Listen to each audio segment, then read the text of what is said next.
Alright, so now we're just going to talk briefly about something that I think is critical, which is knowing your gear.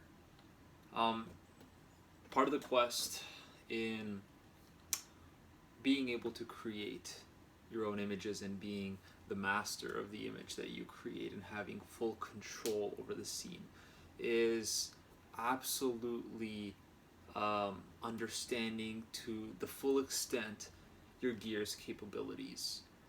Um, and we briefly covered this in another video that talks about choosing the gear for your shoot.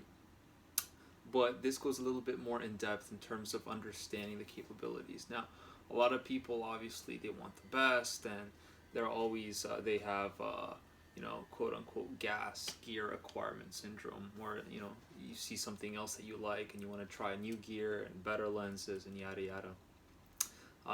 But I can tell you with confidence that probably solid 95% of photographers don't fully know their gear inside and out.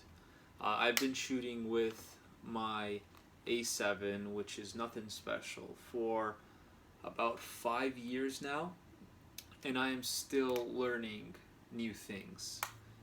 So in kind of this whole quest of getting to learn your gear and how to use it well and whatnot, take time and play around. Play around with settings. Understand the difference between, what does this setting do? How does it affect that? How does it affect things in post?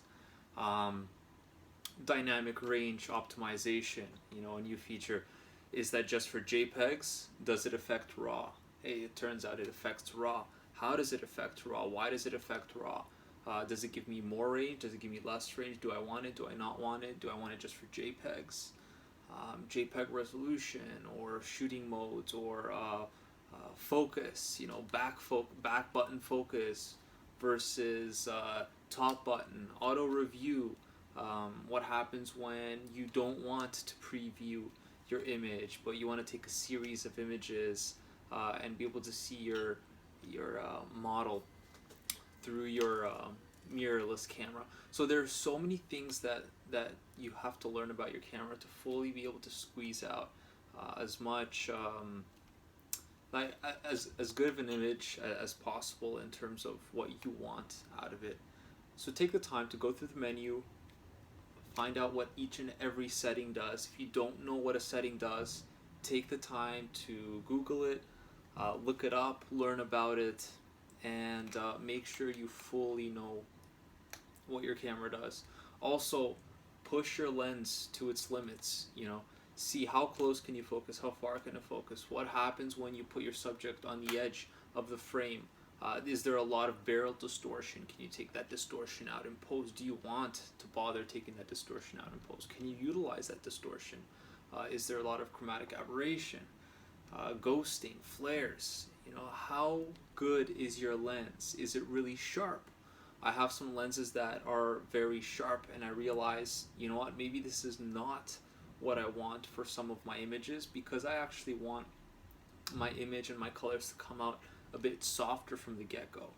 So yeah, again, take the time and learn precisely what everything in your camera does, and you can be shooting with anything, and I guarantee you that you can make some really cool images, even out of low-level consumer cameras, even out of low resolution, even if they're old. It doesn't matter. You can do so much with the gear that you have.